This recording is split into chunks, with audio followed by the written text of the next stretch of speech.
Hello and thanks for watching an update of the current status of the VendorMax systems and products. Okay, we've done a fair bit of work lately and we've got a really nice structure to move forward. I'll show you some of those things today, and we've also, thanks to some help and some a new service or a new feature shared with us via Peter McCarthy and the Supervend team, I'll give you a demonstration of orders directly processing into Supervend, which is quite exciting. For those who wish to start to push their web order or smartphone order systems. Okay, we've now got a URL admin at admin.vendomax, which is a portal or an administration logon. I'll log in there now. You can see it's a. I'll just expand that. I'm in a Mac. You can see it's a very new interface, and it's the framework for moving forward with lots of new nice functionality, and I'm going to show a little bit of that now before I show a integrated web order. So one of the main things we needed to do was to make it multi-tenant, or we've continued to develop this idea of multi-tenancy, and what that means is that we are lots and lots of different people, businesses, with our own data, but sharing a application. What we also did was change the setup after a bit of feedback to make sure that individual users, so here's a customer who might have an order, they may have multiple accounts. So now you can actually add multiple accounts. So someone who's got two shops, or maybe a couple of IGAs, etc., you can actually have a user now order for multiple accounts. Let's go back. We've also made it so that individuals who may have two businesses have got two businesses. So there's my line account number, which is what we reference as our user ID. And I'm a distributor, and I can have multiple distribution businesses. So we're full stack or full multi-tenant on our stack, which means multiple business, multiple users isn't a problem. Okay, so it's a really fundamental structure. We had some feedback from some people starting to use the web order system, where clients had 3 coffee shops, perhaps, and that happens. I've seen it. It's simple now to give them the ability to add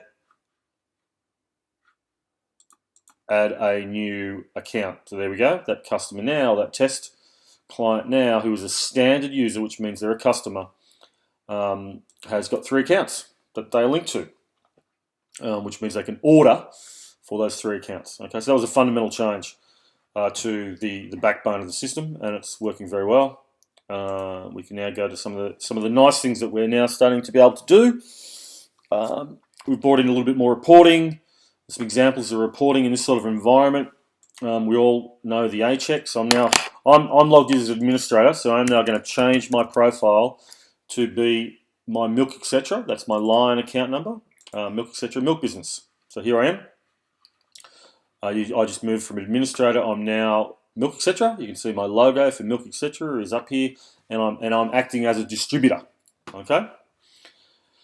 So what do we got? Some of the things we've already pulled in here. Everybody knows the A-check. So here's my A-check report, where we can quickly send off some SMSs to people who haven't ordered.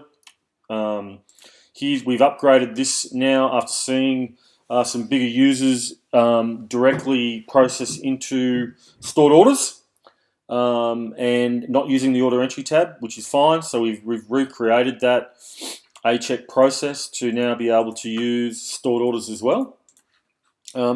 I'm also going to add I'm going to also start doing a bit of data mining now as we start to see bigger customers use our processes.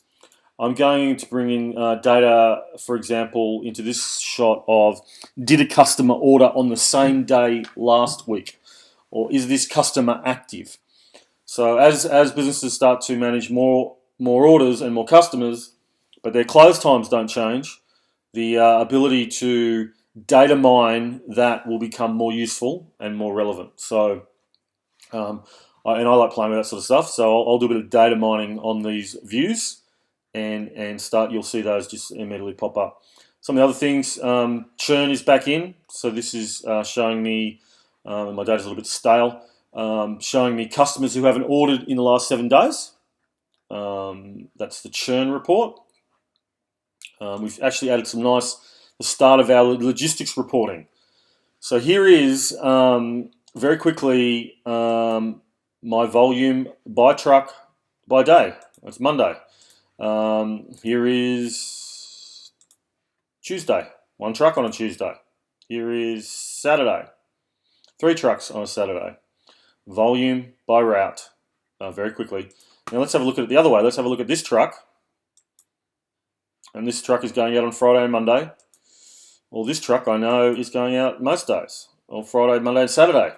Okay. So we've got truck or day and volume. Over here we've got the same thing, but the number of drops.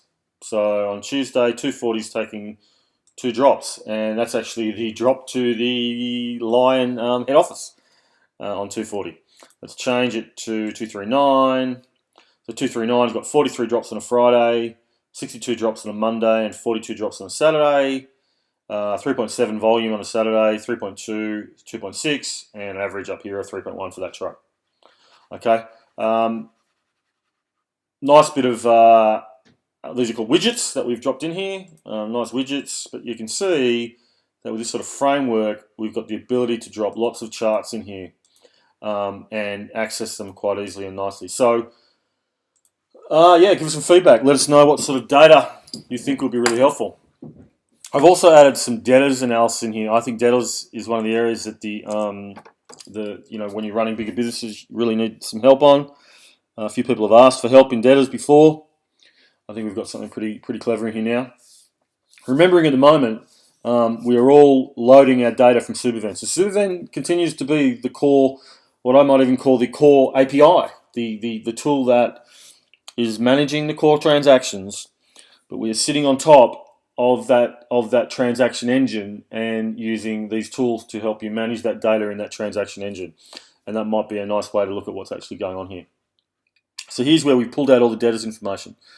Some of the things that I know that's useful in debtors is quick understanding of a problem. Now, what I've created is a KPI, and the KPI represents the number of days that someone hasn't paid outside of their average payment cycle.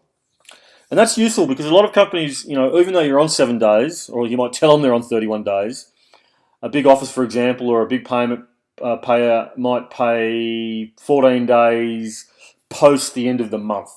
All right? So, and that's their internal accounting cycle. So, this company pays on, look at this, these guys are amazing. This guy's a good example, actually. 55 days, or 55 median days, but they're all, they're running 25, 30, 60, so they're paying on a cycle. They're in office, I know they're in office. Their median days is 55.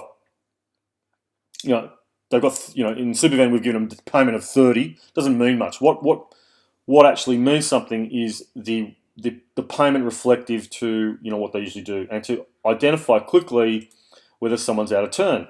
So I've created this KPI, and I think it's 10 days. Yeah, I'm pretty sure I'll check it, but it's 10 days outside of their standard cycle. So if someone's paying 7 days and they're at 17, they would be out. If someone's paying 55 but they're 65, they would be out. So it's relative to the customer's profile. Again, data, good data mining, and that's red. So let's have a look at all the reds. That's how quickly that sort of showed me the red, and it's showing me the potential problems of debtors. Very quickly, let's go. They're all my good debt. They're all in term, we might call it. And there's orange, which is between the two. So a really nice tool there. We can search anything. Really nice and fast. I know we've got a company called Coviden. And this is the detail, drills up the detail. And there's the detail. So this is bringing all that ledger data in and giving us a little bit better structure to manage it. The other thing that's hard to do and on that, for example, if people start to use this, the next step might be, for example, is to automatically, let's look at the search flag in there, we go, automatically notify all of the red that they're out of term, or they're looking a bit shaky. We will obviously also, of course, sort it by total owing, so that red and total owing is where you would look first. Highest debt, out of normal behaviour or out of normal pattern, and that would be the first debt that you'd want to hit. So we'll sort that by total owing as well. Other thing that we added is the ability to add a note. And there we go. I called Jeff, and we might, do things like add the date automatically today if people start using this. 25th of the 5th, and he said, as usual, in the mail. Right, Jeff. Okay, so the ability to keep at close hand the transactions. So next, or the information regarding a debtor. There we go. Oh, there you go. It's saved up there. And we've got a full transactional listing of what is going on and how these are traveling. So it's today's date, 1 o'clock. Very good. A lot of these things usually actually hit with GMT first up, but that is Australian Eastern Standard Time. Very good, guys, my developers. And yeah, there's this note, so it's closer. So we know that next week, and he's still out of sync, we have some reference material. We see a lot of businesses put that into spreadsheets, whatever. Obviously now, or notes on their desk. But this is the sort of thing that would have helped me, or does help us. Of course, we've got our special products, and special products will be the promotional product. We might change that name to promotional products. Excuse me, and that lets us start to sync into or to talk to our customers who use web ordering or smartphone ordering. Messaging or that sort of thing.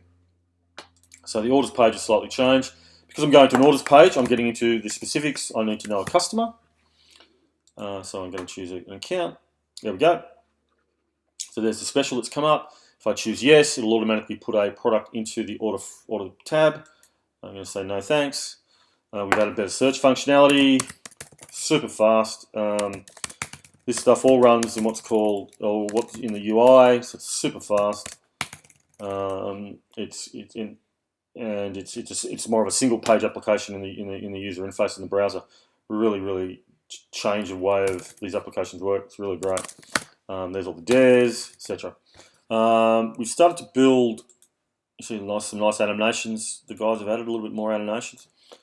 Now that we've got the framework all good. We'll be starting to add some really nice stuff in here. We've already designed a lot of stuff. Now I'm just going to show you one more thing, which is the integration. Hey, call me. Now I'm just because I've tested at the moment. I'm just going to look for all our old favourites. We don't have any in there. Let's go to products.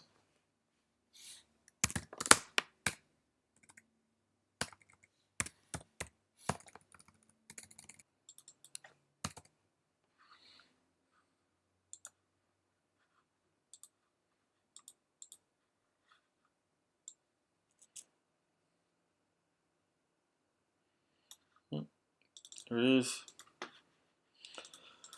Okay, so now I've got 2 litre of milk and 2 litres of skim. Let's add 10 of each and send that order. Let's make it for tomorrow. Remember, if we don't, we can choose a delivery day. Nice little calendar comes up. Let's make it for tomorrow. And that's just sent it to our API. There it is. Done. Order's successful. Let's have a look at what that just did. So here is the integration. Let's just move that. Let's open up my development server, Supervent on it. Okay, let's refresh. And there is that order, 157. So let's just show you the speed of the integration now.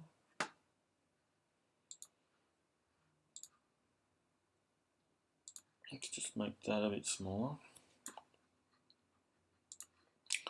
Let's send that order again. It's now 158. Okay, let's send that order again. Yes. Success. Let's look at this here. Let's refresh. There it is, 158.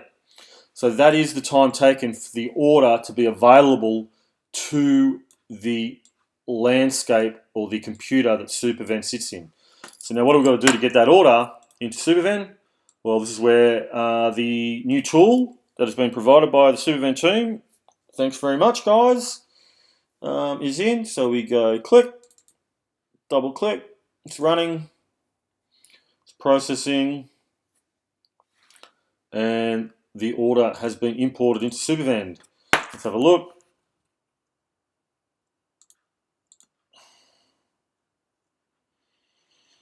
And it goes straight into stored orders. There it is, 5th of the 5th, which is tomorrow, 10 and 10. There's me doing another test there.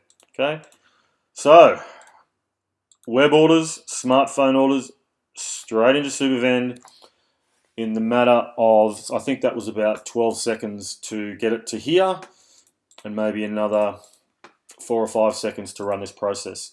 We'll start to heavily test this in terms of hundreds of orders coming in. This part of it won't be a problem. It's connected to a cloud server, a highly redundant, powerful cloud server.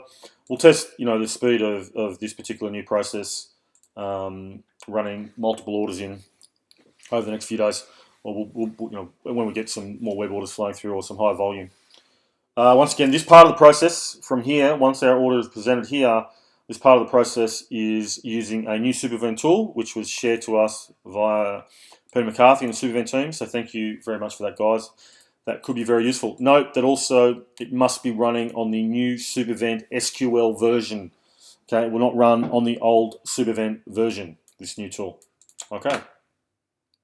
Let's close out of that cloud Superven server, my development server. Final thing, where are we headed next? Well, one thing, we're going to continue to build more smarts in this, the smartphone and order entry area.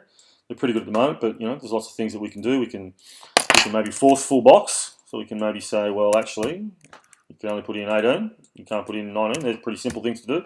We'll do a few things like that. The other thing that we're going to start looking at very soon is something that David wants to play a bit with. I don't usually let David play when he wants to. This is a lovely logistics app he showed me that gives real-time truck availability, and it's much like Uber. If you've heard of Uber and you've used the Uber or the new taxi services, which show on your app where the taxi is, this does the same. So we will basically all it needs is for your driver to have a smartphone, and if anybody out there has got a driver who would be willing to help us test this, please let us know. I know what drivers can be like. We will pay for the data, and we will drop an app or drop our app into their smartphone, and we will start to look to see how the real-time tracking helps or works. So what you could imagine is that these numbers represent a route number or a truck number, and the customer who also uses the app to order will be able to see on approach, or maybe give a notification on approach when where they are or where they're coming. So if there are delivery issues, you might be able to know they might be able to start to connect to the driver, or at least they'll have an understanding of where it is, and they may fill up supply, etc., etc., etc.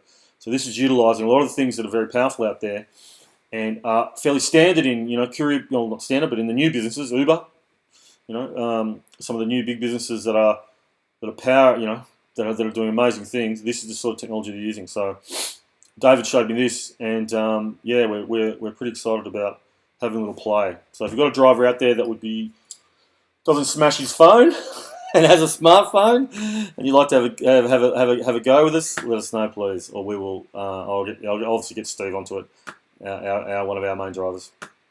Okay, thank you. End of demonstration. Hope you're all well, and cheers, and thank you for supporting the VeniMax team. Cheers. Bye bye.